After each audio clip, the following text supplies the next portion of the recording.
Bienvenue dans le podcast Nouvelle Conscience.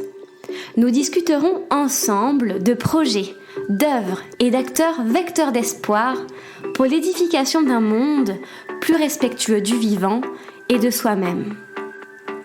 Je suis Manon Sala et je chemine depuis longtemps pour comprendre le lien intrinsèque entre le bien-être individuel et l'élan du collectif. Je vous invite à me joindre dans ce jeu de pistes afin de semer ensemble les indices vers une nouvelle conscience.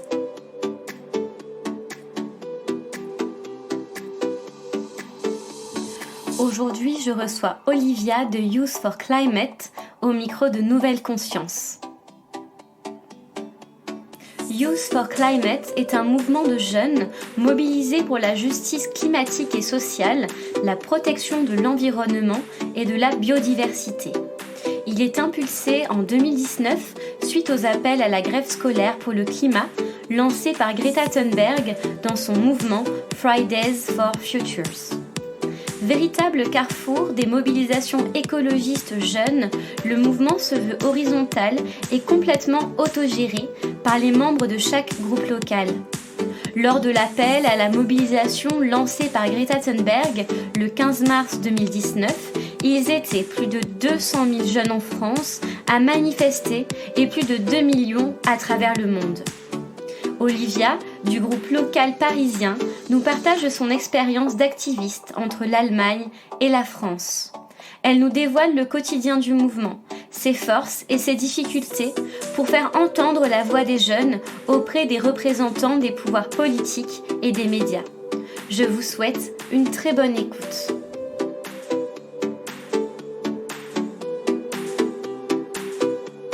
Bonjour Olivia. Donc, tu représentes le mouvement Youth for Climate. Vous êtes plusieurs millions de mobilisés à travers le monde, dans plus de 125 pays, 130 groupes locaux en France, 160 000 personnes mobilisées dans ces groupes locaux. Donc toi, tu fais partie du groupe de Youth for Climate à Paris. Donc la première question que je vais te poser concerne la définition de l'écologie que vous proposez. Vous proposez une écologie complète et globale. Donc est-ce que tu peux nous en dire un petit peu plus, s'il te plaît, sur cette définition que vous défendez à travers le mouvement ? Donc c'est une définition qu'on a posée lors des assises de Grenoble. Donc le mouvement est né début 2019 en France, donc avec Greta Thunberg qui a commencé à faire des grèves en Suède en été 2018, donc ça a pris du temps jusqu'à ce que ça vienne en France. Donc le mouvement s'est constitué en France et donc les groupes locaux se sont mis d'accord, se sont réunis et donc il y a eu des principes qui ont été écrits, des valeurs et donc aussi cette définition de l'écologie. Donc c'est quoi en fait ce qu'on défend, sachant qu'on vient tous de milieux très différents, enfin on a tous une vision en tout cas de l'écologie qui est très différente et on a tous des divergences politiques. Donc nous on parle d'écologie radicale. Donc radicale ça veut dire s'attaquer à la racine du problème. Et donc nous on considère que la racine du problème c'est le système économique actuel et le système politique. Donc c'est pour ça qu'on parle beaucoup d'anticapitalisme. Donc nous on estime que dans le système capitaliste et néolibéral aujourd'hui, une réelle écologie n'est pas possible. Et on estime aussi que le système politique n'est pas adapté. Donc on estime que c'est une démocratie directe et pas seulement une démocratie représentative qui permettrait d'avoir un monde plus écologique. Donc on parle aussi beaucoup de décroissance et de décentralisation. Et un autre point qui est très important, c'est que nous on défend une écologie sociale. Donc il s'agit en aucun cas de diminuer les droits sociaux au nom de l'écologie. Donc ça, ce serait une écologie punitive ou de l'écofascisme. Et donc c'est pas du tout ce qu'on défend. Donc nous justement on s'associe aussi avec des luttes sociales parce qu'on pense que c'est intimement lié. D'accord. Est-ce que tu étais là lors de la création du mouvement Youth for Climate à Paris notamment ? Est-ce que tu as fait partie des pionnières du groupe ? Est-ce que tu as assisté à ses débuts ? Alors moi, début 2019, j'étais en Allemagne, dans une petite ville en Bavière. Donc j'ai assisté à la création du mouvement là-bas. Donc c'est des étudiants au début qui ont dit... donc on voyait tous en fait les discours de Greta. à la télé, sur YouTube, et on se disait mais waouh, c'est incroyable, enfin elle a raison. Et, euh, et du coup non, c'est pas incroyable, c'est plutôt horrible. Et on se disait mais si un jour il y a ça dans une ville, on y va. Et donc justement quelques semaines plus tard, il y a eu des messages envoyés dans tous les groupes de classe qui disaient bah, il y a une première manifestation ce vendredi, une première grève. Donc c'était le début, et donc après j'ai rejoint le groupe local, donc j'aidais pendant les réunions, donc j'aidais à l'organisation des manifestations. Et ensuite je suis venue à Paris donc pour faire ma première donc en septembre 2019, et donc j'ai rejoint le mouvement à Paris, et qui était d'ailleurs qui est encore très différent du mouvement en Allemagne. Donc déjà Paris c'est une grande ville, donc c'était très différent d'une petite ville en Bavière. Et le mouvement en soi est aussi très différent en fonction des pays, parce que les cultures politiques sont très différentes. Euh, voilà, donc moi ça m'a fait un peu un choc au début, mais c'était très enrichissant. Pourquoi un choc de... Qu'est-ce qui t'a particulièrement choqué justement? Euh, moi, comment je l'ai vécu par rapport aux deux groupes locaux dans lesquels j'ai été, donc celui en Allemagne, dans la ville qui s'appelle Würzburg, et donc celui de Paris, c'est déjà la tranche d'âge. Donc en Allemagne, c'était beaucoup plus des étudiants, et à Paris, on a beaucoup de lycéens. En tout cas, on avait beaucoup de lycéens en septembre 2019. On avait même des personnes qui étaient, on avait des personnes qui étaient en quatrième ou en troisième, donc des collégiens, et qui étaient super déterminés à participer, à aider à organiser des manifestations, etc. Euh, ensuite, il y avait aussi la radicalité. Donc en Allemagne, le mouvement était beaucoup plus tourné vers le dialogue avec les politiques, et vers une culture associative. Et en France, le mouvement, justement, parce que les grèves ne fonctionnaient pas, donc au début, en France aussi, c'était des grèves tous les vendredis. Et donc ces grèves, en fait, elles fonctionnaient beaucoup moins bien en France qu'en Allemagne. Il y a beaucoup de gens qui répondaient au début, mais ça s'est très très vite essoufflé en France. Donc en France, le mouvement s'est radicalisé. Donc il y a eu on parlait déjà de désobéissance civile en septembre Oui. 2019, ce qui n'était pas le cas, ce qui n'est d'ailleurs toujours pas vraiment le cas en Allemagne, je crois. Et donc il y avait aussi avec ça toute une remise en cause du système qui venait. Donc on parlait beaucoup d'anticapitalisme. Voilà, donc en Allemagne, le mouvement, par exemple, parlait très très peu d'anticapitalisme, et il n'y avait aucune remise en cause de ça. D'accord. Et tu parlais donc de désobéissance civile, des marches. Voilà, comment vous vous engagez alors pour faire entendre votre voix? Est-ce qu'il y a d'autres façons d'agir qui n'ont pas été mentionnées? Donc, Youth for Climate, ce qu'on fait beaucoup, c'est aussi de la sensibilisation. Donc, avec notamment, sur Paris, on a un projet qui s'appelle École du Turfu, donc l'école du futur. Et donc, c'est donc des jeunes, des personnes engagées de Youth for Climate qui vont voir des collégiens ou des lycéens, et qui, pendant 1 heure, leur expliquent la crise climatique. Donc, il y a une présentation qui a été écrite. Et donc, l'objectif, c'est de toucher le plus de personnes possible, parce qu'on considère que les programmes scolaires n'abordent pas assez cette question-là. Voilà, donc il y a déjà la sensibilisation qui se fait aussi en fait à travers les marches et à travers les affiches, etc. Donc c'est à double coup. C'est à la fois pour faire parler de nous, pour faire réagir les politiques, mais en fait c'est surtout une stratégie médiatique pour sensibiliser les gens à cette cause-là. Et ensuite il y a l'action directe, donc la désobéissance civile, mais il y a aussi on peut aller plus loin dans la désobéissance civile. Il y a la désobéissance civile comme celle d'Extinction Rébellion, par exemple, qui se base énormément sur la non-violence et le fait aussi de ne pas dégrader les objets. Et donc, Youth for Climate en France a fait des actions qui sont aussi de la désobéissance civile, mais qui vont plus loin, et donc où il y a eu de la dégradation, de matériel. Donc, par exemple, l'action de BlackRock. Donc les locaux de cette entreprise ont été envahis par des militants, et donc il y a eu des tags sur les murs, parce qu'on considère en fait que que c'était la seule façon de faire réagir les médias. Et donc effectivement il y a eu un énorme retentissement médiatique, parce que justement cette action a été considérée comme violente, même si nous en réalité on considère que c'est pas vraiment violent de dessiner sur un mur. D'accord. Et est-ce que justement vos combats, vos revendications sont soutenus? Est-ce que vous êtes entendus? Plutôt entendus que soutenus du coup, puisque les médias vous ont plutôt montré comme après avoir fait des dégradations, donc je suis pas sûre qu'il y ait eu du soutien de leur part, en tout cas pour tous. Mais est-ce que vous êtes entendus? Est-ce que les politiques, par exemple, vous ont écouté, vous ont demandé voilà, vous ont concerté. Et voilà, quels sont vos interlocuteurs en fait privilégiés? Donc au début, le mouvement était beaucoup plus axé donc vers le dialogue avec les institutions politiques. Donc il y a eu effectivement beaucoup de dialogue avec des politiques, des députés de l'Assemblée nationale.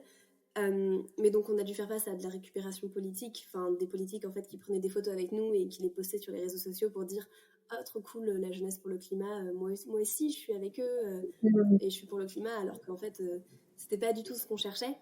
Euh, donc on a Oui, aussi été invité au Parlement européen et on a pu parler avec des députés. Finalement la plupart du temps les députés, les politiques qui veulent parler avec nous, c'est des politiques qui sont déjà plutôt axés climat, mais jamais suffisamment selon nous. Euh, voilà, donc on a été assez déçus en fait. En fait, on s'est rendu compte progressivement que les institutions avaient très peu de réponses à apporter à cette crise et on s'est rendu compte à quel point on était bloqués en fait. Euh, on a aussi utilisé beaucoup les médias, donc les médias ont beaucoup parlé de nous en 2019. Il y a eu une vraie vague médiatique, enfin ça a vraiment explosé. Euh, dans le monde entier, je pense qu'on en a parlé beaucoup plus. Euh, mhm. et donc, effectivement, c'est une conséquence positive. Mais aujourd'hui, ça s'est beaucoup essoufflé. Donc, il y a encore une mobilisation, mais les médias en parlent beaucoup moins parce que ce n'est pas à la mode, c'est moins intéressant. Donc, on est un peu bloqué de ce côté-là. Oui, Voilà, donc aujourd'hui, on a beaucoup plus de mal à se faire entendre. Et aussi, je pense, parce que notre message est plus radical aujourd'hui et qu'il fait plus peur et qu'il touche du coup probablement moins de gens. Après, on a mhm. du soutien de beaucoup d'intellectuels. Donc, par exemple, suite à l'action de BlackRock, il y a une tribune qui est sortie. Je ne sais plus comment elle s'appelait, mais je pourrais la retrouver. Donc, de chercheurs, de scientifiques, de philosophes, de professeurs qui ont dit on soutient cette jeunesse et en fait, ces jeunes ont raison de faire ça parce que c'est une urgence et que les politiques ne réagissent pas. Voilà. Oui. Et donc ceux à qui vous proposez ces projets, donc que ce soit donc dans les écoles ou par exemple quand vous êtes allé en soutien à la Convention citoyenne, comment ils vous ont accueilli? Est-ce que justement la société civile, même en dehors des zones, est-ce que vous la sentez plus réceptive à ces sujets et à vos modalités d'action? Je pense qu'effectivement, les gens sont beaucoup plus sensibilisés qu'avant 2019 parce qu'il y a eu donc, des nouveaux rapports du GIEC qui sont sortis. Les médias en ont cette fois-ci beaucoup plus parlé. Donc tout le monde a conscience en fait de cette crise. Après, c'est surtout au niveau de comment agir face à cette crise qu'il y a énormément de divergences. Donc il y a beaucoup de personnes qui croient en fait encore que dans le système actuel avec des investissements verts, des trucs comme ça, on va réussir à s'en sortir et qui pensent que en fait, le gouvernement fait assez et que c'est les actions individuelles aussi qui vont sauver la planète, donc trier ses déchets, etc. Donc effectivement, c'est important, mais ce n'est absolument pas suffisant.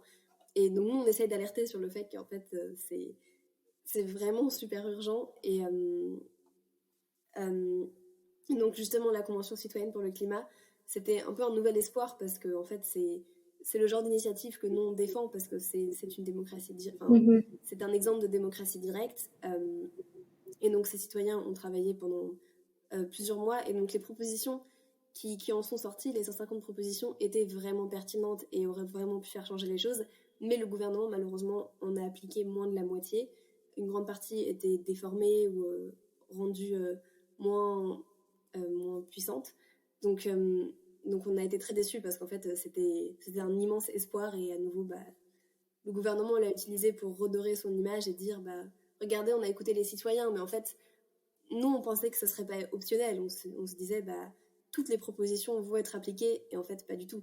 Sauf que les propositions ne fonctionnent que euh, Oui. ensemble. Elles ne fonctionnent que si elles sont toutes appliquées.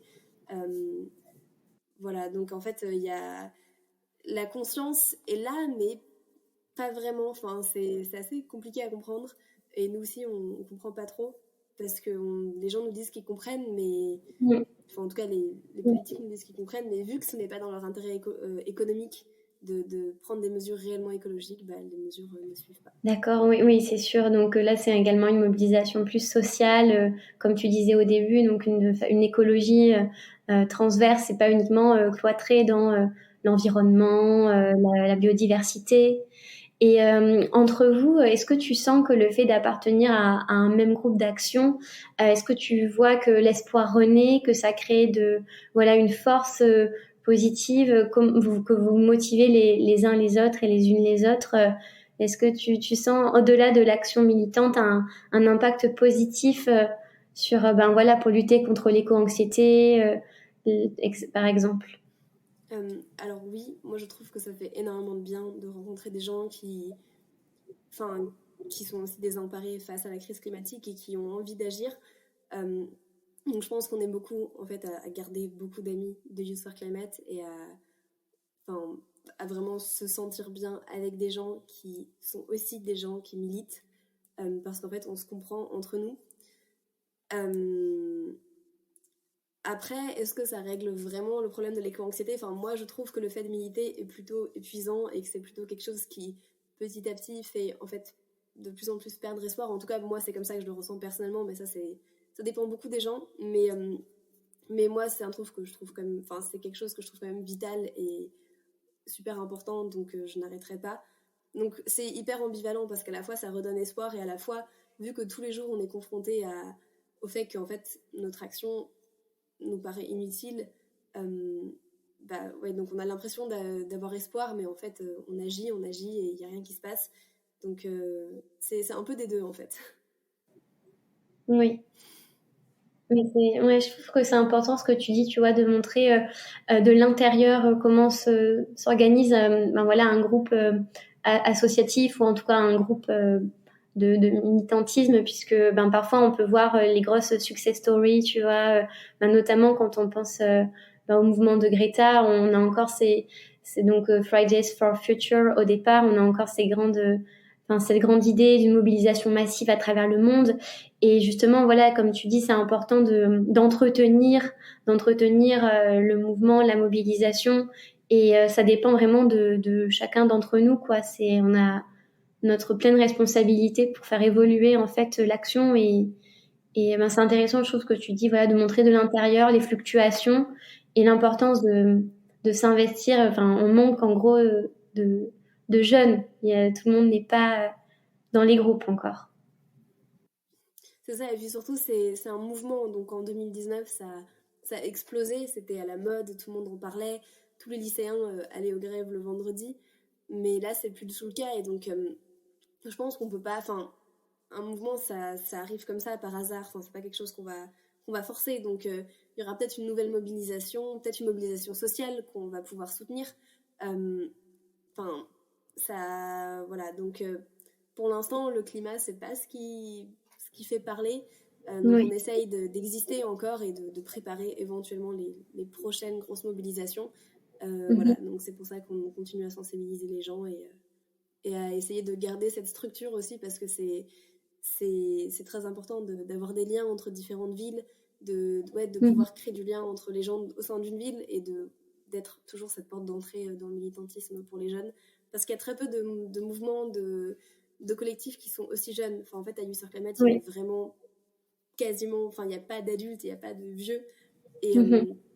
moi, ça me paraissait normal au début, mais quand j'ai commencé à militer ailleurs, dans d'autres associations, je me suis rendu, enfin, j'étais toujours la plus jeune ailleurs, alors qu'à Youth for Climate, maintenant, je suis presque vieille, Mhm. parce que j'ai 18 ans, et Oui. il y a beaucoup de gens qui ont 16 ou 17 ans, voire 15 ans, 14 ans. Donc, il y a ça aussi qui est vraiment génial, c'est que c'est vraiment entre des jeunes. Donc, bon, parfois, c'est un peu compliqué, du coup, enfin, parfois, il y a des disputes, enfin, il y a des petits trucs comme ça, mais parce que c'est pas encadré, il n'y a pas de cadre, c'est pas une association. Oui. Mais c'est génial en fait de se retrouver et de pouvoir créer un truc entre jeunes. Voilà. Donc moi je trouve ça important qu'on continue à garder ça, même si bah, actuellement on n'arrive plus trop à faire vraiment bouger les choses, mais je pense que ça peut revenir à n'importe quel moment. Oui, bien sûr. Et qu'est-ce que ça change justement d'être uniquement entre jeunes et qu'il n'y ait pas d'adultes? Est-ce que tu as vu du coup oui, un changement dans comment les décisions sont prises, les actions qui sont proposées, puisque justement tu as été dans d'autres groupes. Donc, quelles sont pour toi les grandes forces en fait de ce fonctionnement? Moi, je pense que déjà, ça nous plonge directement dans nos responsabilités. Donc, on a tous énormément appris parce que on s'est retrouvés à devoir organiser des manifestations à l'âge de 16 ans, enfin devoir aller à la mairie ou à la préfecture et à déclarer une manifestation, à devoir gérer des plateaux télé, des journalistes, des rencontres avec des politiques très jeunes. Donc ça a aussi été très difficile pour beaucoup de personnes en 2019 parce que il y avait le bac, il y avait les études et à côté il fallait répondre à des mails de journalistes, etc. Donc ça nous a appris plein de trucs, ça nous a beaucoup responsabilisés. Donc je pense que ça nous a beaucoup fait grandir. Je pense que oui, c'est aussi une force parce que en fait on n'a toujours pas de... Enfin, c'est un mouvement horizontal, en fait, on n'a pas de chef. Donc en fait, quand il y a besoin d'un changement, ça peut se faire parce que c'est un mouvement qui est horizontal et que tout le monde a son mot à dire. Donc il y a ça aussi qui est génial et ça c'est quelque chose qu'on retrouve souvent pas dans les organisations de vieux, entre guillemets, ou les organisations qui sont organisées de façon hiérarchique. Donc c'est super cool. Après c'est aussi pas toujours facile à gérer dans le sens où parfois on essaie de mettre en place des médiations quand il y a des disputes. Mais vu qu'il y a pas, enfin que le cadre du coup on doit le créer nous-mêmes, donc c'est assez compliqué. Parfois il y a des dérapages, mais donc on en apprend énormément et c'est super intéressant. Donc voilà, je pense que ça reste une grande force de pas avoir d'adulte qui nous dit quoi faire, comment ça fonctionne, parce que et en fait ça permet aussi de voir quel genre de société nous on veut, comment on veut s'organiser, et nous comment on s'organise à Youth for Climate aujourd'hui, c'est réellement horizontal et démocratique et ça fonctionne vraiment. Donc on se rend compte qu'en fait c'est possible de vivre comme ça en écoutant chacun, en respectant le consentement de chacun, en essayant de trouver des compromis. Donc en fait on expérimente des formes alternatives d'organisation et donc ça nous donne aussi de l'espoir de voir qu'en fait on peut vivre comme ça en société parce que c'est une sorte de mini-société, Youth for Climate. Oui, c'est ça. Voilà. Ouais. Oui, ça finalement humainement, donc ça doit être extrêmement formateur et riche, et même au niveau voilà de la construction de la citoyenneté, ça vous fait revenir à une forme de démocratie pure, voilà, des démocraties directes, et ça doit faire du bien d'être une mini-société dans la société où on se sent pas écouté, où on se sent pas compris. Donc ouais. Oui, c'est ça. Enfin, déjà qu'on se sent pas trop écouté dans la société globalement. Ensuite, encore au sein du mouvement, il faut réussir à faire entendre sa voix parce que on a tous des avis très différents sur comment il faut agir, quel est l'objectif du mouvement, comment organiser le mouvement. Enfin, aux assises de Nantes, la question c'était déjà quel sera le thème des assises.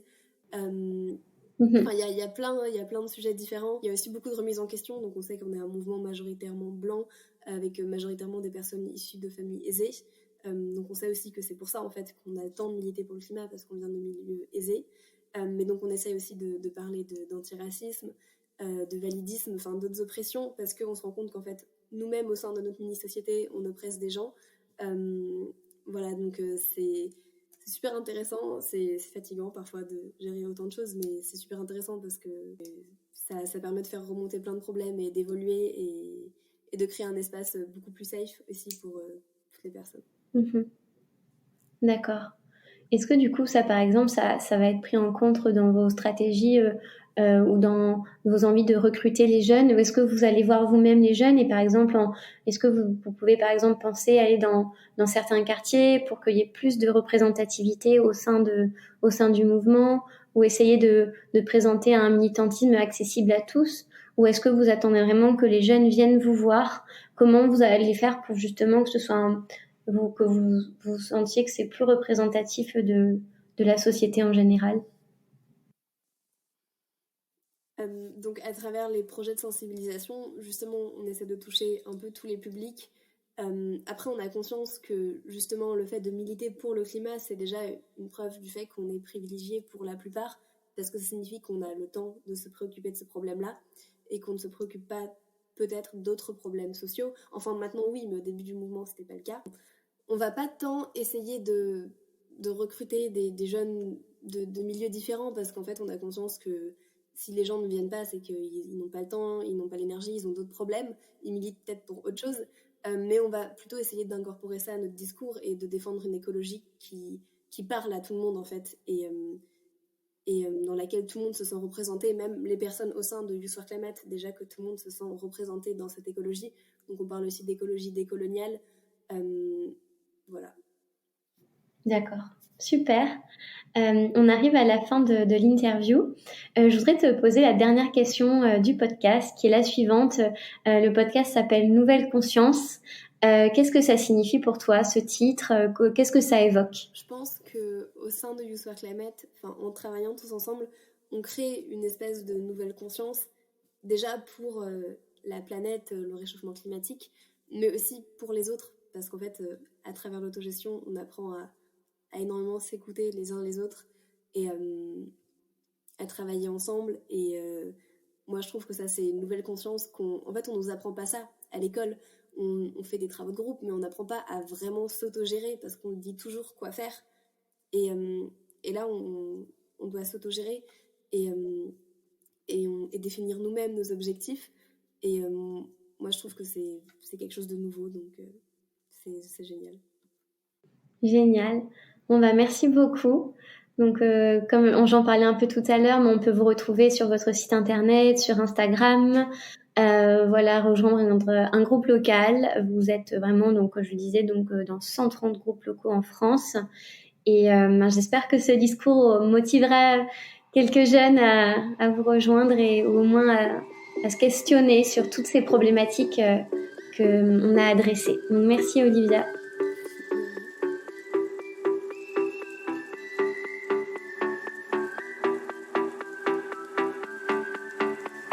Merci pour votre écoute. Si ce podcast vous a plu, la meilleure façon de le soutenir est de lui laisser 5 étoiles sur iTunes, Spotify et sur Apple Podcasts. N'hésitez pas également à me laisser un commentaire et à me suivre sur la page Instagram Nouvelle Conscience Podcast. Vous pouvez aussi m'écrire. Je suis toujours ravie de vous lire, de vous répondre et de partager avec vous des idées autour de ce projet de Nouvelle Conscience. Aussi, si vous souhaitez vous engager de façon simple et impactante, je partage dorénavant tous les mois des initiatives que vous pourrez retrouver dans ma bio Instagram, telles que des pétitions, des événements ou des rencontres. Je vous dis à dans 15 jours. En attendant, prenez soin de vous et à bientôt.